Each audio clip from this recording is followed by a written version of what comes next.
High সবাইকে, সবাই কেমন আছো? আশা করি অনেক ভালো। আমি একটা নতুন ভিডিও নিয়ে চলে এসেছি। দেখো, আমি না চান টান করে না তারপরে আমি চলে এসেছিলাম রান্না করতে বলতে মাংস করতে, যেহেতু আজকে বড়দিন 25শে ডিসেম্বর।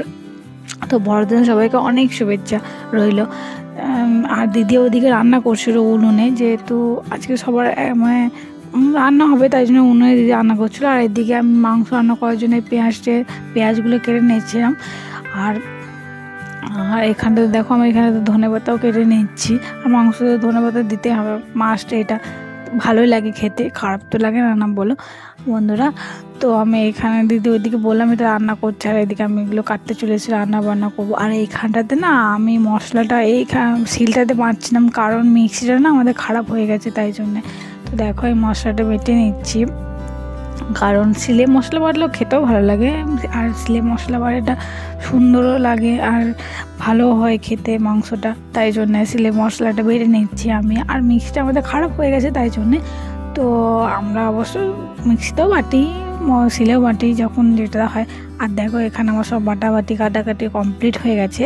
তো দেখো মাংসটা মানে হাঁসের মাংস ছিল ওটা, ওই জন্যই কুকারে রান্না করতে হয়েছে, মানে কড়াইয়ে রান্না করে আবার কুকারে। তারপরে দেখো না আমি এখানে খেতেও বসে পড়ে গিয়েছি এটা নিয়ে। তারপরে এখানে তুলিকে দিয়েছিলাম একটু খেতে, জিজ্ঞেস করছিলাম কেমন লাগছে খেতে, তো বলছে ভালোই লাগছে খেতে, তাই জন্যে। তো দেখো এখানে আরাধ্যার কাকাও খেতে বসে পড়েছে, ওর কাছ থেকেই মাংসটা নিয়েছে। ও বলছে কাকাই গেছে আমাকে একটু মাংস দাও। তারপরে দেখো ওখানে বসে কাজ করছে। তো আমি কি করব, আমি ফাঁকায় বসে আছি, তো আমাকে বললো ঘুরতে নিয়ে যাব, তাই জন্য আমি এখানে একটু চুলটা শুকিয়ে নিয়েছিলাম। দেখো রেডি হয়ে পড়েছি আমি, আর আরাধ্যার কাকা এখনও রেডি হয়নি। তো চলো রেডি হয়ে বেরোনো যাক। দেখো আমি এখানে রেডি হয়ে বেরিয়ে পড়েছি, তো আরাধার মুখটা না দেখা যাচ্ছিল না। তো দেখো এখানে রাস্তাতে, আর খুব ঠান্ডাও তো। আর এখানে না আমি যাচ্ছিলাম সিউড়ি, তো দেখো এখানটাতে না এই মন্দিরটা পড়ে, ওই কি মন্দিরটা বলে বেশ মনে পড়ছে না অবশ্য। তো এখানটা তো একটা মন্দির পড়ে। তো দেখো এখানে না রাস্তাতে চলে এসেছি। তো আমরা যাচ্ছি কোথায় আমাদেরকে বলে দিই, আমরা যাচ্ছি হলাম লাল গির্জা। তো দেখো এখানটাতে আমাদের সিউড়িতে আছে একটা চার্চ আছে, ওখানটাতে তো এভাবে সাজিয়েছিল সুন্দরভাবে, প্রত্যেক বছরই সাজাই। আমি আগের বছরে গেছিলাম, তো ভিডিও তখন করতাম না। তো দেখো এখানটাতে সুন্দর, আর অনেক লোক ছিল, অনেক, আর সবাই যায় এখানটাতে। তো এখানে প্রোগ্রামও হচ্ছিল, আর এখানে সবাই গেছিলো ওখানটাতে। আর ভিতরে না ঢুকতে পারছিলাম না, অনেক ভিড়, আর ভিতরে ঢুকতে দিচ্ছিল অবশ্য, তো আমরা ঢুকিনি। আর আরাধ্যাকে নিয়ে গেছিলাম, তাই জন্য আর কান্নাকাটি করছিল এখানটাতে। তো দেখো এখানটাতে এরকমভাবে, এটা অনেক সুন্দর। এখানে সব মোমবাতি সবাই জ্বালাচ্ছিল এখানটাতে।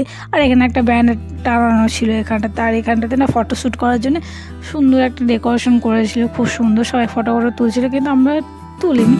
তারপরে না দেখো আমরা যাচ্ছিলাম কলোনির ভিতরে, ওখানেও মেলা বসে। তো অবশ্য মেলা আস্তে আস্তে দেখো বসছে ওখানটাতে, তো তোমাদেরকেও ভিডিও অবশ্যই দেখতে হবে।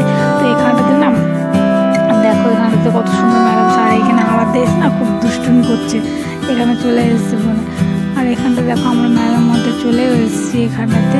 তো এখানে আলাদা এসে রাইড চড়তে লেগেছে, ও খুব পছন্দ করে আমার মতো, আমিও রাইড চড়তে খুব পছন্দ করি। তো এখানটাতে দেখো ওখানে গাড়িটাতে চাপিয়েছিলাম, তো না ও তারপরে না নাম ছিল না গাড়িটাতে চেপে, আর খুব মজাও করছিল। ছোটো বাচ্চা তো জানো, তো সব মজাই করবে। তারপরে ও বলছে আমাকে একটু মোমো খাও, তো ওকে একটু মোমো খাওয়ালাম এখানটাতে। তো অবশ্য আমিও মোমো খেয়েছি। আর অবশ্য কিছু, আর এখানে না ফাংশন হবে, তো তোমাদেরকে সবই দেখাবো, আস্তে আস্তে দেখতে হবে তোমরা। তো দেখো এখানে না আমরা বাড়ি চলে আসছিলাম, ঠান্ডা অনেক যেহেতু, তাই জন্যে। আর আরাধ্যাকে নিয়ে গেছে, আরও ঠান্ডাও লেগেছে। দেখো ও কেমন দৌড়াচ্ছে গুটি গুটি। আর দেখো বাড়ি চলেও এসেছি